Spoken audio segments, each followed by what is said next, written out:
The primary purpose of Innovative AAC Solutions, the podcast, is to educate and inform. The views expressed during all episodes are solely those of the individuals involved and do not constitute educational or medical advice. They are not necessarily the views of Special School District of St. Louis County.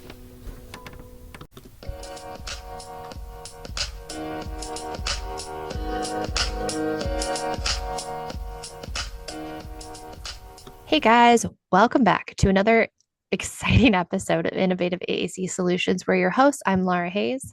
And I'm Bridget Solberg. And Bridget, the topic is not changing. It's shifting slightly, but we are still talking about Gestalt language processing and AAC. And today, I think we're really going to excite some people because we are going to talk about the topic, I feel like, when it comes to AAC, and that's where do we put these gestalts? Like, where do they go? How do we support them, particularly if they are in early stages of Gestalt language development? And we were chatting a little bit because this is a question you and I get as facilitators. I mean, habitually might be a stretch, but at least several times a week of someone who's supporting a Gestalt language processor who uses AAC. Any tips that you or anything you guys have been kind of circling around with these? Where do we put them? Sure. So I like to advise people, if you know where the Gestalt would like naturally fit into a category, you can open up that category page. So for example, I had a student who would um, have a lot of Gestalts around her feelings. And I would go into the feelings page and I would, for some of them, I would audio record if I knew the exact clip. And that really connected to her. Mom reported that she would lay in bed at night and listen to those. So that was really strongly connected to her. We knew that those were feelings. Um, what about the ones that you don't know exactly where they would fit? I think, and we're going to dive into this in our interview here in a few minutes, but I think it really just depends on the software, right? It depends because our softwares are organized differently. Some softwares, like, for example, Lampwords for Life, is organized very differently than another software like TD Snap. And then, we have different page sets. So I really think that knowing if you don't already know why your system is organized the way it is, talk to your facilitator, take a training, figure out what type of organization you have. I think that would be the big takeaway for me if I was an SLP or a teacher. Like, how do I know? What do I do? Well, find out how your system's organized. For sure. And then one other thing that I would really emphasize is if you're suspecting, I found a lot of success in confirming with my team. I'm suspecting this gestalt is, centered around toys and games. What are you guys hearing in the classroom? What are you hearing at home? And that Google Doc, having that running list of gestalts, and then what my suspicion was with the categorization was really helpful. And I think I see teams finding a lot of patterns that way and going beyond just gestalts, like a lot more teaming. And I think that's really powerful. So I completely agree. And I think our interviewee would agree as well. She has a lot of experience with gestalt language processing. She supports a mini course in it, and she also supported a bonus course module for the Meaningful Speech AAC and GLP course. So I can't wait for all of our listeners to hear what she has to add because there's lots of words of wisdom here. Let's lead into our interview with Lauren Greenlief.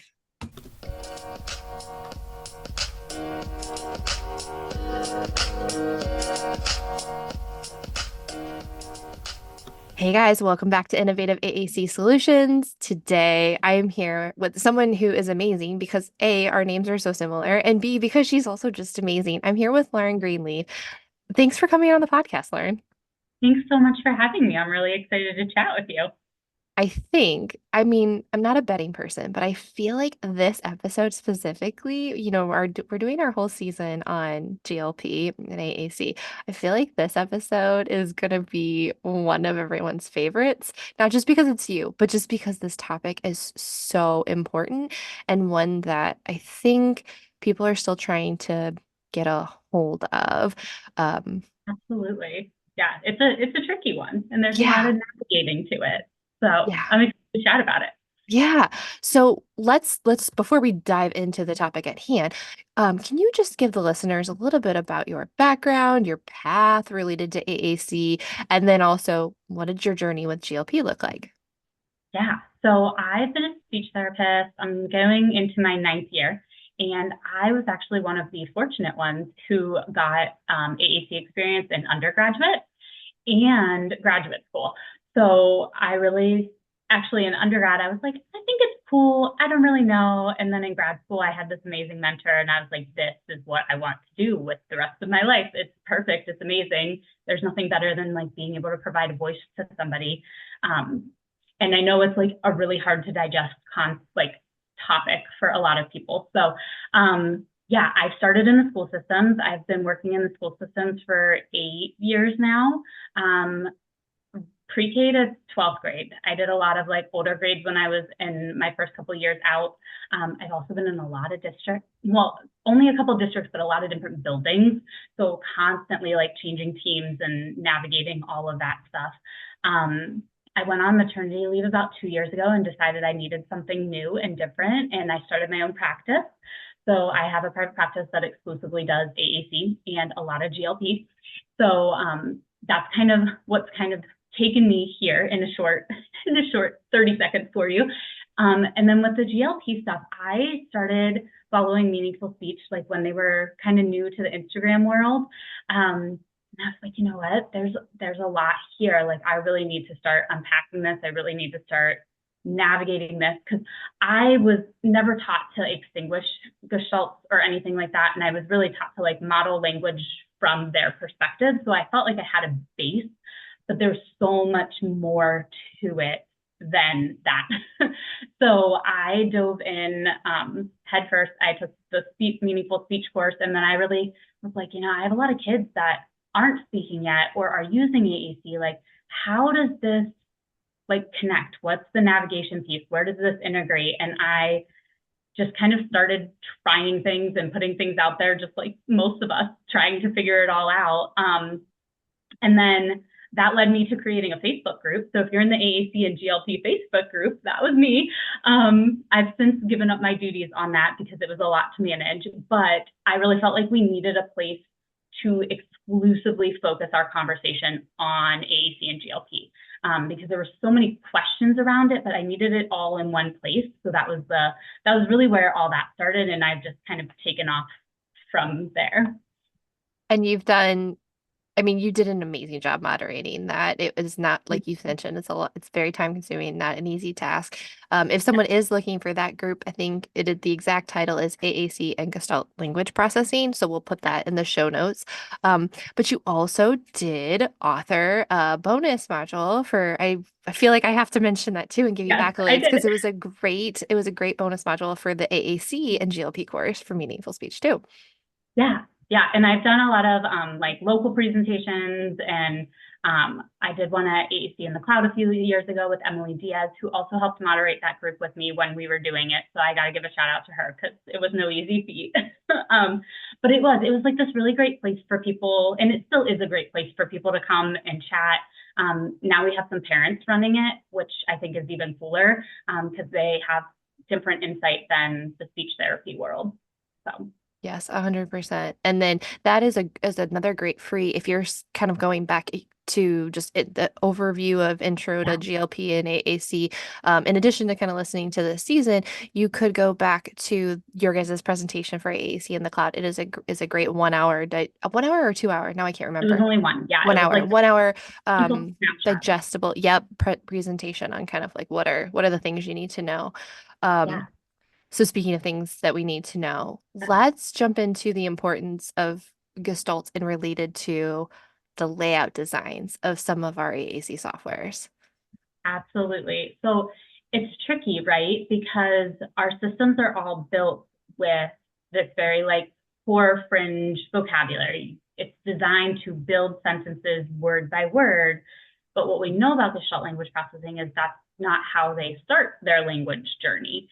And so we kind of have to bridge that gap in a sense. And I'm going to put this up at the beginning because there is some discussion that like you can still individually build word by word a gestalt and it works perfectly fine. But I think that's one of those nuanced things. It really depends on the kid. And that's where like I see everybody get tripped up here. Like, what do I do and how do I do it? And I kind of end up preaching both in a sense and really saying like, you got to dig into and watch your kid as they're responding to different things. So I do a lot of programming single buttons with a phrase. In my experience, most of my kids that I've worked with don't have the motor capabilities, the attention, just the interest or engagement in a device in general to build a script word by word. So making it easy to access and really keeping that like idea that like this is one independent unit tends to go really well, especially in those really early stages, and especially with our AAC users where we're not always 100% sure if they really are a Gestalt language processor, right? Like we have signs and can look into different things, but we don't always know for sure. So yeah, I do a lot of navigating the current layout and finding a way to put those gestalts in there so that they have meaning moving down the line. I think that's the other key point, is that I've seen people just like put them wherever they want and hope for the best, or put them all over the front page. And it's so important that like we don't mess with what's already there. We just add to it and enhance it. I look at it like as a personalization enhancement, right? We personalize with your favorite activities and your favorite people. We're going to personalize with your gestalt too, but not in a way that we like totally rewrite the whole system. Yeah. And what I love about what you're saying, I mean, we can unpack each piece of this, but what I love about what you're saying is you're just still following the feature matching process, right? When we think about the feature matching process that we know is research based and looking at individual considerations, when we're looking at, well, why would we pick touch chat over Perl-Go, or why would we choose a 60 cell layout over a 40 cell layout? Why are those? It's because of the individual considerations of each AAC user or potential AAC user. And so the language needs fall under that consideration process. You also mentioned something that I think is really important is that we know that our autistic AAC users have a higher probability of being dyspraxic or having motor concerns. And so thinking through, we don't know, but we may want to offer them another alternative to having to sequence 5 cells to get to a full potential gestalt for them. So Yeah. I think that's important. Yeah, I have a kid that I work with, and I honestly don't know if he's a GLT at this point. Like, it's one of those, like, he could be, he couldn't be. He's autistic. He's an AAC user. Likely has apraxia, so dyspraxia is probably part of it. So it's very possible, but he won't make it past 2 hits. Like, once we get to the 3rd hit, he's done. He's not following unless we're like really intensely focusing on it. But we did a whole page of like frequently used phrases, and one of the ones he uses is like, come over here, guys. But like, if you think about come over here and guys, like those aren't quick and easy to get to in 1 hit. I mean, he's doing at least 8 hits to get to a sentence where now he's only doing 2. And it's made a big difference. And I feel like you lose the intonation piece. So Yeah. when you're sequencing come over here, guys, and we also think about like the fluidity of that, Yeah. we lose that. And we know intonation is such a big piece of the Gestalt language processing development, especially for those early, emergent communicators that aren't necessarily to spontaneous, flexible grammar yet. Yeah, exactly. Okay, so we don't want to program all of the gestalts on the homepage and eliminate all of those lovely pieces of grammar that we're going to need down the road. But let's think about some softwares that are maybe more mainstream. Could you give us a few that you've used and maybe some examples of what that might look like? Yeah. So I think when you are programming into a system, you really have like 3 choices, right? So you can create a folder with all of the phrases in them. And then how you organize that folder gets to be another discussion. But then you could also embed your gestalt into the logical location on the system. If my gestalt is about feelings, we could put it on the feelings page. And then that third option is what we already talked about, is like building each individually. I'm a huge proponent of a combination approach because there's a lot of times when you're going to find a gestalt that you genuinely have no idea what the meaning is, but you want to incorporate it somewhere. Well, you can't really embed it into a meaningful location if you have no idea what the meaning is. So having a quick, easy, like one phrase button, one phrase folder, gestalt folder, whatever you want to label it, is really important. So when we look at, let's start with touch chat, specifically word power. But why do we like word power, Lauren? why do we like word power? Because word power is robust. It is the robust component of touch chat. The other ones do not provide a robust vocabulary. They provide a lot of like leading sentences, sentence starters, all that good stuff. You need that flexibility in language. You need to be able to do individual core words. You need more vocabulary on a page, and it's very category system. There's lots of lovely things, but those are the highlights. So when I look at touch chat, specifically word power, I've used a bunch of different grid sizes. I will tell you, anything under than 60 becomes incredibly challenging. And even 60, I think, is pushing it. I feel like once you get to 80 and up, it's a lot easier to actually embed scripts into it. And I say that because when you look at 60 or anything lower, almost every cell on a page is taken up, right? So if you're going to embed a script, a gestalt into that like feelings page, well, there's only like 2 buttons. So then you're saying, oh, well, you can only use these 2 scripts for feelings. Now, granted, like you can always add another page. I get that. But when we're thinking about quick language, we don't need extra pages. Maybe a higher grid size is enough. So anything higher tends to give you more space to embed. So looking at touch chat, I either add a folder under the groups. They have spaces already available. They have extra pages already designed for you that you can just plug in your scripts in there. Or I go to the empty spaces on the different category-based pages. So if there's something that means like they want to go to a certain place, we put it on that place page. Again, that's where it gets tricky depending on your grid size. I have, and I'm going to throw this out there because a lot of people I've seen or talked to have said like, oh, but it's really hard even to get to the groups page, like groups to another button. That's already 2 hits before you get to the vocabulary. There's usually like one word. I use with. It's like on the 60 grid, it's in that bottom right corner. And I will occasionally change that to a phrases. So it's right on the front page. It doesn't have to be that word, but if you're going to pick a word to change, make sure it's not like go. Make sure it's not the word they can use super, super frequently. I usually start with the little words just because that's typically not first and foremost when we're learning language as a new communicator.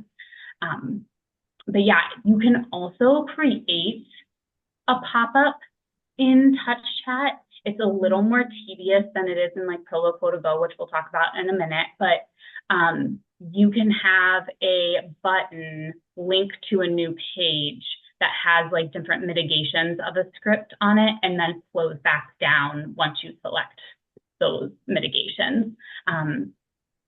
That to me is like well worth it if you're really going to get into that mitigation piece, because everyone's going to go through it. It's just a matter of how you choose to navigate it. Mitigation is hard. Like that's one of the most challenging pieces. And that's something I still struggle with just in general comprehending. Because I want to like split a phrase right here doesn't mean the user is going to want to split a phrase right there. So then you end up like taking come here guys, and you could separate it as come here guys or come here guys. Like you can do so many different combinations. So that's just a pop-up works really nicely because you could put all those combinations on there and give that flexibility to language. Totally agree. And I think like the piece there too that I want to make sure that we highlight is that it's not just sentence starters, like you said, because Yeah, that doesn't get us to flexible grammar. It really is about mixing and matching what they are using. And how do we know what they are using? Is that we're being a good communication partner and listening to like, well, what do we think is coming from them, is organically coming from them? Because if we're just like teaching them an AAC device and we're teaching them all these potential gestalts, it's taught language, so it's not going to feel yeah, organic. That's the part where you're still leaning into all of their interests and you're customizing in those early stages to what they're sharing with you. And that's the importance of doing those language samplings or those communication samples of what when you're really just following their lead and looking at what they're telling you already. yeah. And I've had a few people, just not me personally, I've had somebody share that like on their homepage was a script of like, let's play with the taxi car or something like that. And the child started hitting a different type of car just by the let's play with. And then he was clearly mitigating because he was trying to insert another car before that one played. So like you can really tune into what they're doing to lead that discussion for sure. Love it. Okay, Yeah. so that's touch chat in a nutshell. Um, and we already talked about kind of like what the cautions would be with that. You mentioned Proloquo to go. Do you want to jump over to that one? Yeah, let's do Proloquo to go. So Proloquo to go has a lot of customization ability. I think that's one of the reasons people pick it as often as they do, because it truly can be like completely customized and you're not like ruining anything in a sense. Now, granted, if you erase the whole homepage, you are, but you can do a lot with it. And they to me, it operates really similar to Touch Chat. You can easily create a folder that has all of the gestalts in it that you'd like to use. And then you can really easily create a location on an individual page. Let's say the food page, you can create your script on that food page.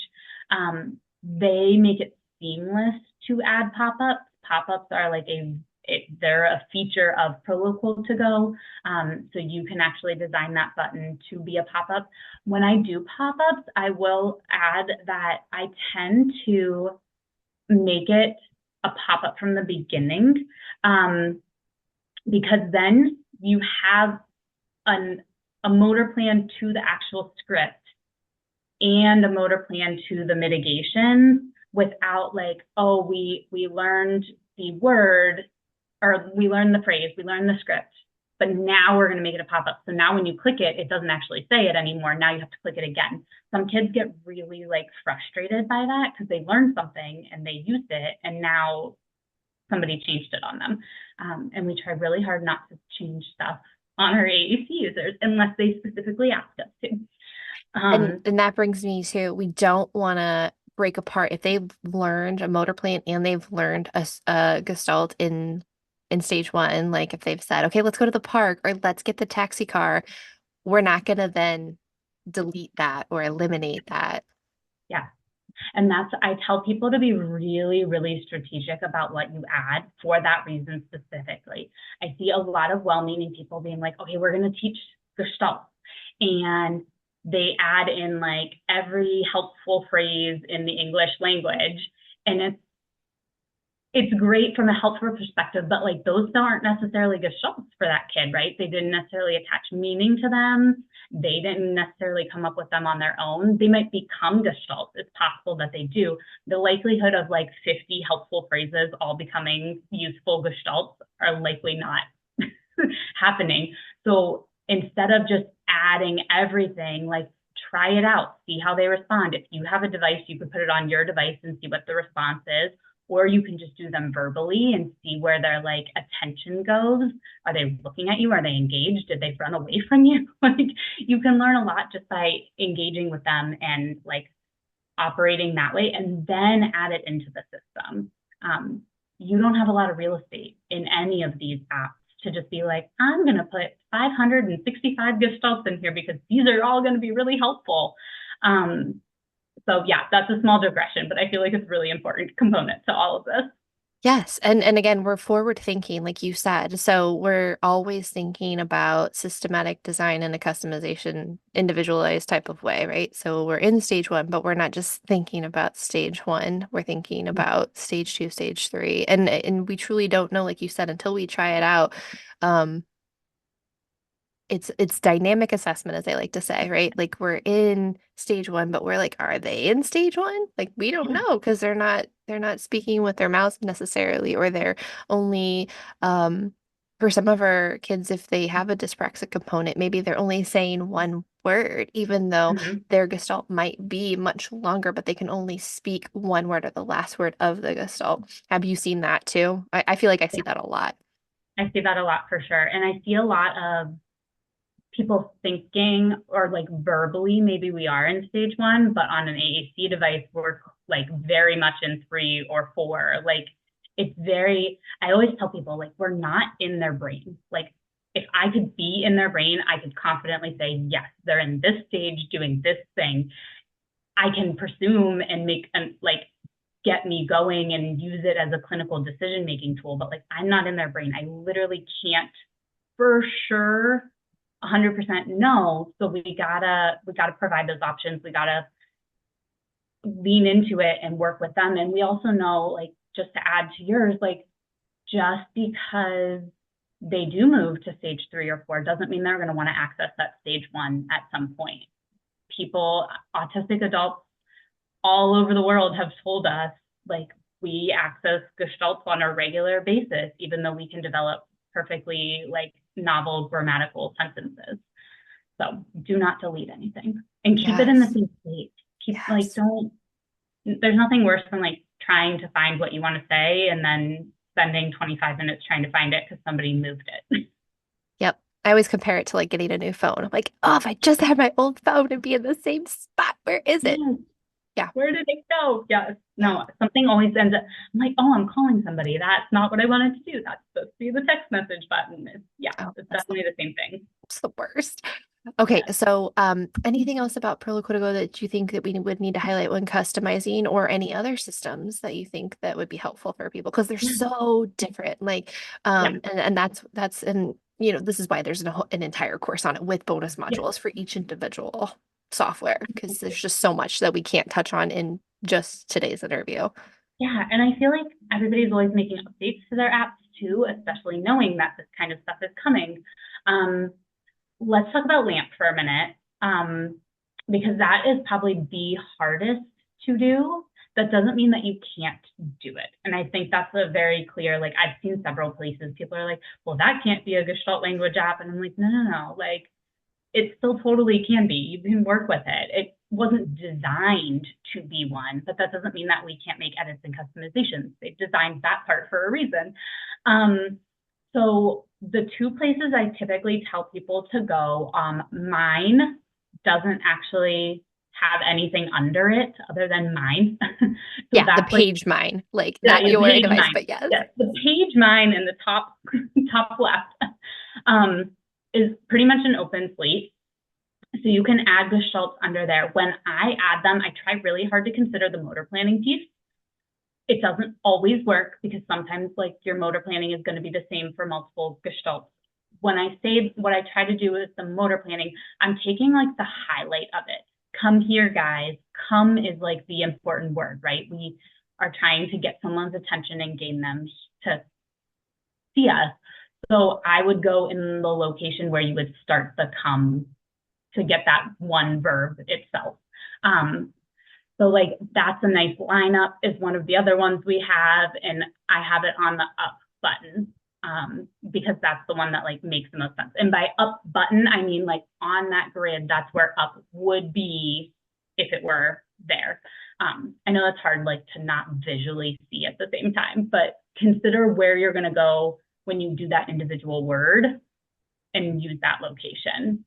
And I think just to add on to what you're saying, if this is sounding very foreign to you, if you don't understand, language acquisition through motor planning is designed with something called semantic compaction by Bruce Baker. It is very specific. It is very nuanced in the way that it is designed. So I would say if you are listening to Lauren and going, I'm not really sure what you're talking about, or like what you're talking about, putting it in the same spot as up and it's sounding very foreign. I would encourage you guys to there's a great support system with Lamp Words for Life, like the app.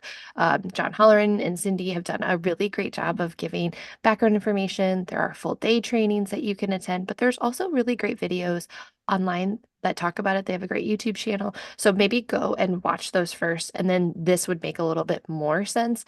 We also have some supports and trainings within our district, but just if you're listening, going, I'm not sure, that would be helpful because, yes, I completely agree with you. Like the motor planning and the idea of semantic compaction is Mhm. heavily integrated into how this is Yeah, organized versus your touch chat with word power versus your proloquo to go, which are a yeah, little bit more syntactically organized. yeah. Um, I think I think it makes a lot of sense too, but I didn't mean to kind of No, go you're down good. the rabbit hole, but I feel like if someone's like, I don't understand, that would Yeah, probably be helpful. Anywhere else you would or any other yeah. considerations you would The program? other part, the other one I like to consider is if you're embedding it in the second row, the first four are always available on that second row, and they're designed specifically for customization. Like if you listen to why they designed it the way that they did, it's so that you can put custom vocabulary right there and then not necessarily mess up anything else that is going on. So that's the other place I look at. Sometimes that's not enough space and you got to get creative with your kids that use lamps, but those are like really good starting points for sure. Um, yeah, go My ahead. only other quick question. So, we talked about three of these systems just to highlight. We can highlight a few more if you want to. But my other question I think listeners might have is, do you recommend using the synthesized speech of the device, or do you recommend using recorded audio or a video if there's the potential for that? Where do you kind of land on that, Lauren? Yeah, it's going to be a big shocker. I land on it depends on the kid. um, so I don't think anything in this discussion is black or white. Just because I said put it there doesn't mean that that's going to be the best place to put it for everybody. Just because the synthesized voice is on an app doesn't mean it's the best for everybody. That being said, we know that Gestalt language processors really pick up that intonation piece. Like that is huge in their language journey. That's like usually the first sign for me that I know a Gestalt language processor is the intonation. Like I can hear somebody else talking. And even just this week, I had a verbal Gestalt language processor in my room, and he said something that I know was a script, but the intonation was no longer there. And I was like, that was you. Like you said that on your own. Like, yes, the words were the same, but you are now like doing it as a conversational thing, not necessarily like I'm scripting to have this conversation with you.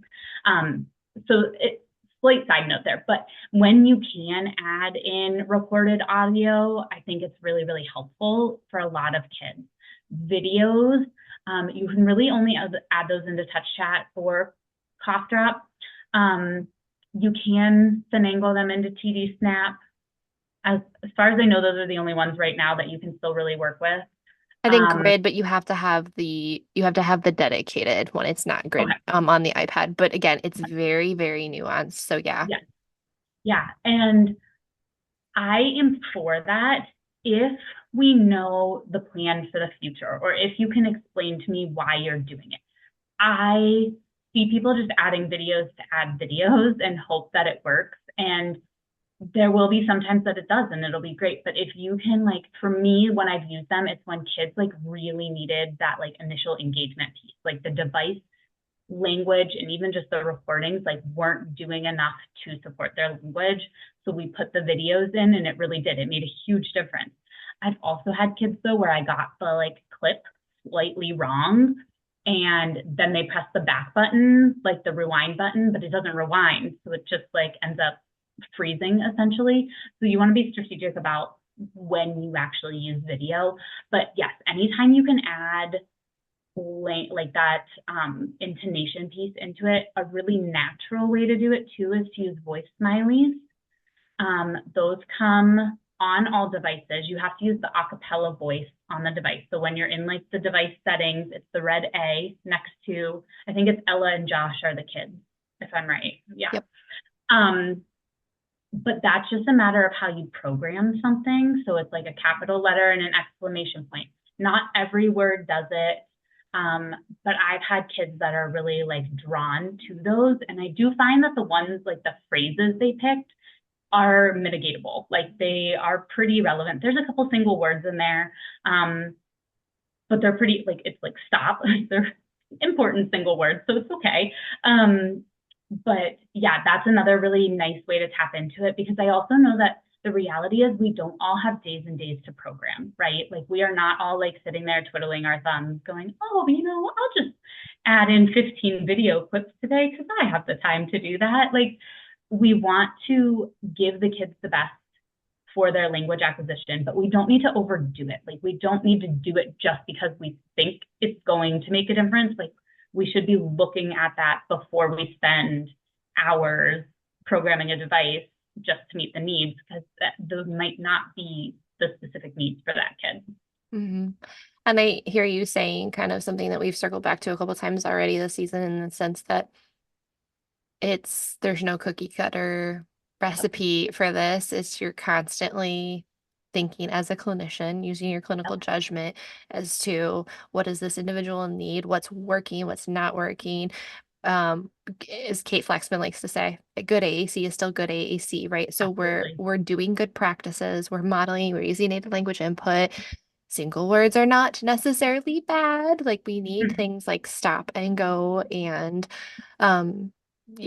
thinking on your feet of what do we need right now? What are they already telling me? And modeling that is good. It's just also we need to be thinking what is working, and a core word approach is likely not going to work for someone who is heavily reliant on intonation, Mm-hmm. dyspraxic, and going and not drawn to you modeling across the day, right? We're not Yeah. just going to continue to drill a core word Yeah. approach for that individual. We're going to look at other things to support them too. Yeah. And I think that's the important key here is like phrases themselves in regards to AAC, not specifically Gestalts, but phrases have been around forever. It like to me, they've always been part of a robust communication system. So I'm not by any means advocating for a fully phrase-based system, because that takes away your autonomy in communication, but incorporating phrases is still like best practice AAC. When it comes to the Gestalt piece, you're really strategic about the phrases that you're putting in so that they either become Gestalts or are already Gestalts, and you're using them in that context for communication.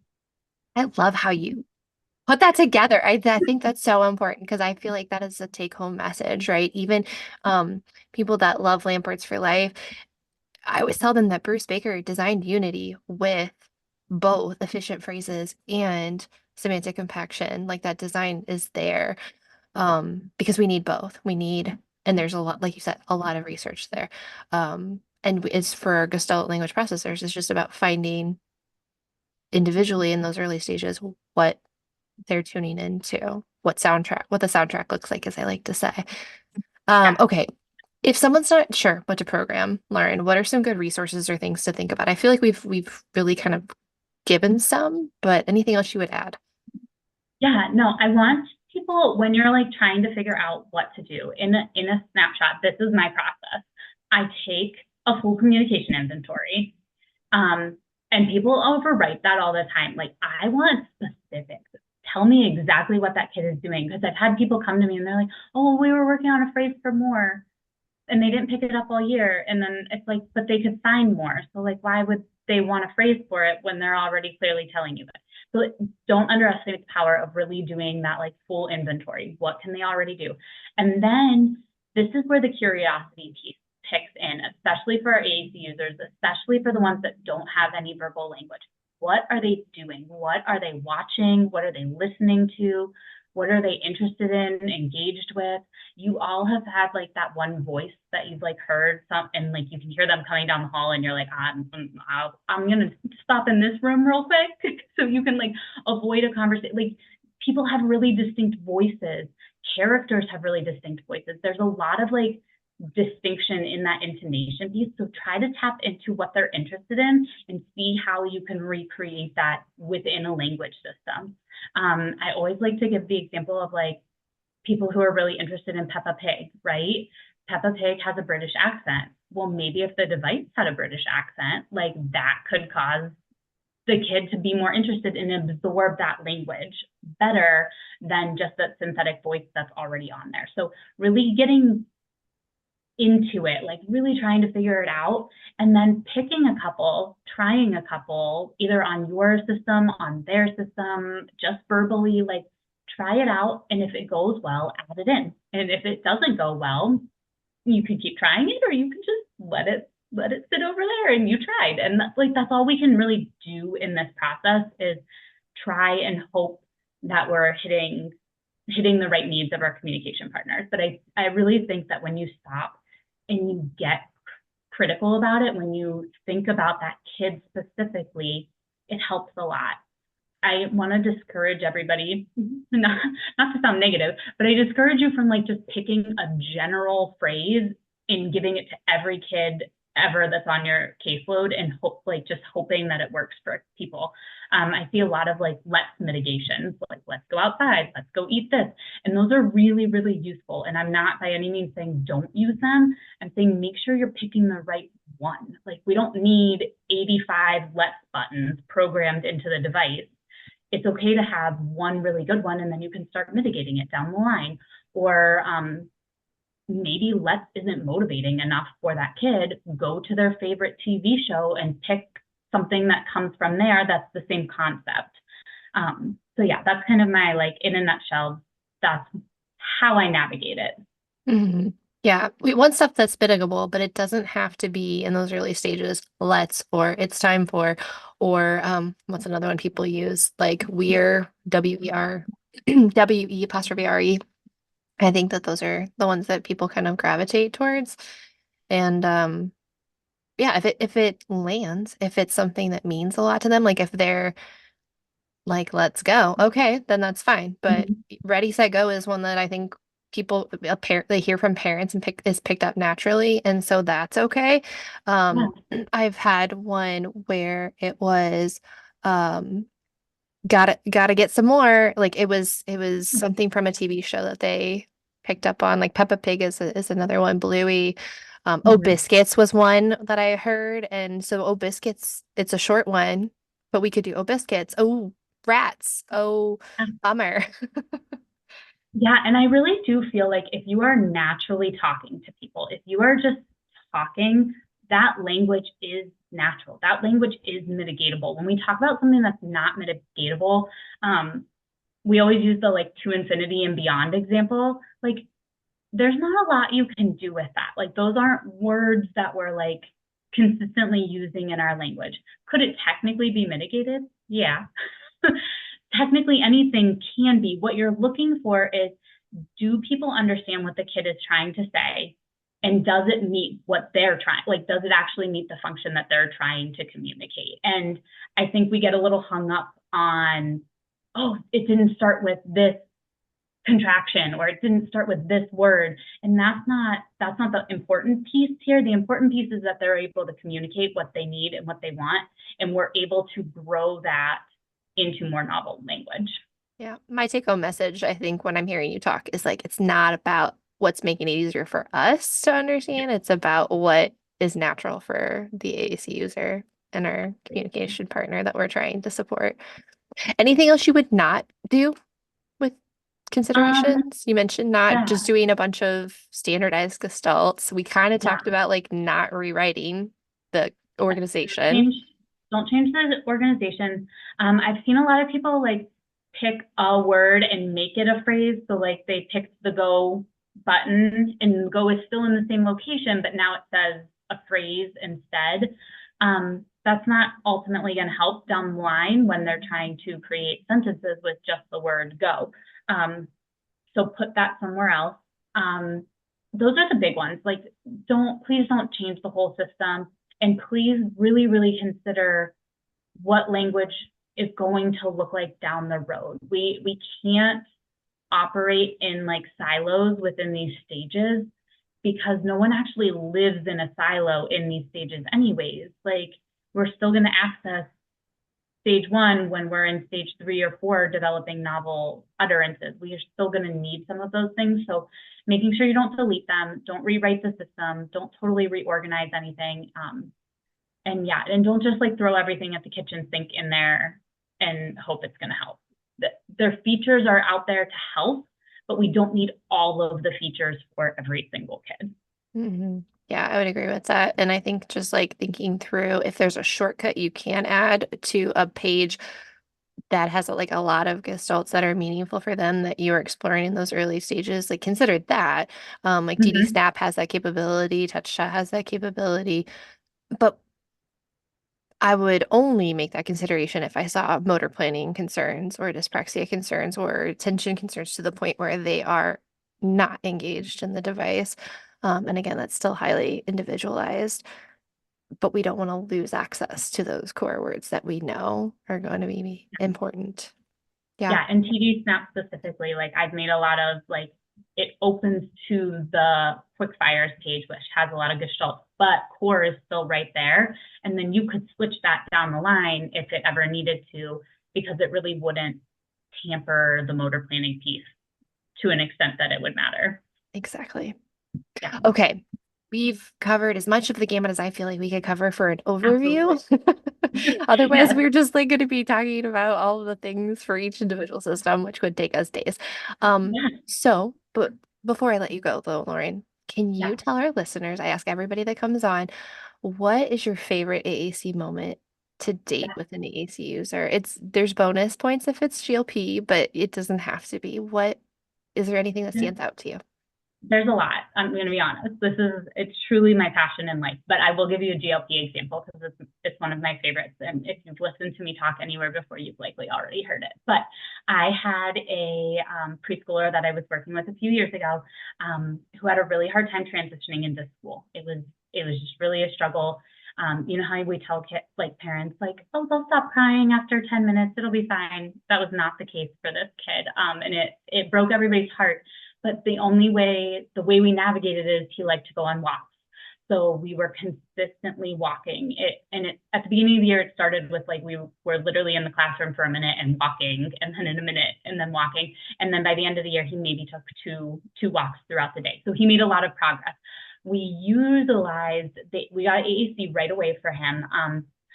Knowing that he might be a Gestalt language processor, he wasn't really interested in my like core word modeling. He wasn't really picking up on that. So he really liked super simple songs. Mm.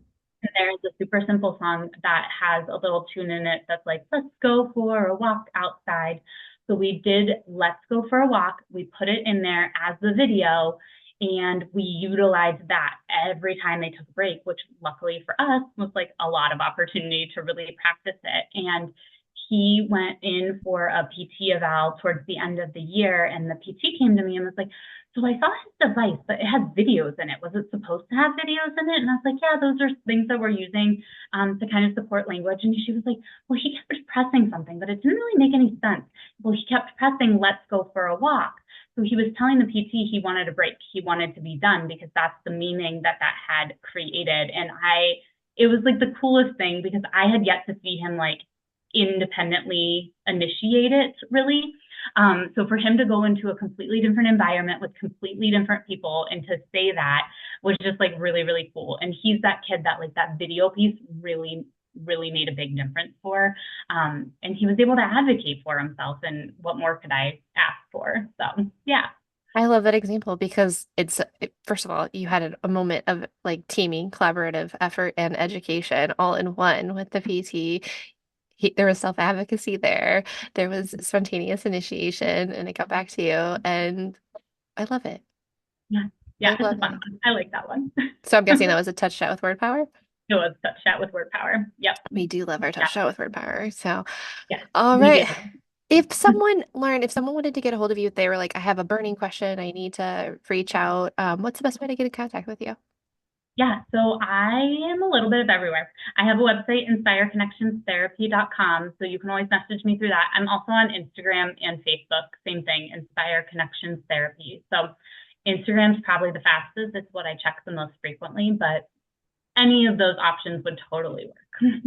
And you have some really great courses too. I just want to plug, if you dive down into your resources, you have some really great courses for beginners and someone who's using AAC. So I would highly encourage you guys to check those out as well. Anything that you have on the horizon that you want to share, or are you just kind of diving into all things Yeah, right now? we're kind of diving into all things. We're working on some restructuring of how the course is going. I also have like a network membership. So I'm working on kind of revamping and maybe combining the two to make it a more seamless process for everybody. But yeah, that's pretty much what's on the horizon is streamlining everything so that you guys get what you still need, but I keep my sanity in the process. Amen. Amen to that. We like that. Okay, well, definitely check out her resources. Thank you again for coming on. This was so helpful. I'm sure people are going to have some gems to take away. If you guys have questions, reach out to Lauren, and we just want to thank you for being on.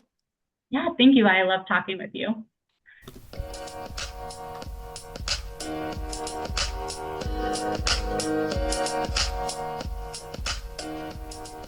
Hi, everyone. Here's another fun find for an activity. It's called Seekaboo. This is a really fun seek and find memory game, and it gets kids up and moving. And what you do is you scatter throughout the room these big items. So a lot of variety of different items throughout the entire room. And then the students are going to pick a card, and then they're going to go throughout the room and try to find the card.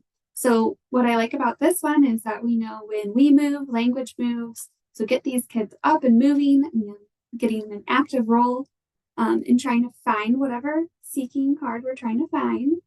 And we can model while they're going throughout the room. Let's find it. Where's the broccoli? I need help. I see it. It's over here. We can find it. That's not it. I see the broccoli. Broccoli is here. We need the broccoli. So all those good stage 1 gestalts for stage 2 it could sound like it's the broccoli. Let's find the goldfish. Let's help. Let's find it. I see the apple. Where's the carrot? Look, it's a banana. That's not a cookie. Then stage 3 is, using that referential item. So encouraging those pointing and using adjectives, descriptors for those nouns. So things like yellow flower, colorful umbrella, soft teddy bear, striped socks, red hat. So hopefully this gets you guys encouraged and ready to check out. It's called Seekaboo, and it's in the IRC, and it looks like it would be lots of fun. And again, I just want to encourage you to use this with lots of different students. Don't let just like the age recommendation on the box deter you from using it with older students who are interested. If that's their thing, embrace it and encourage it.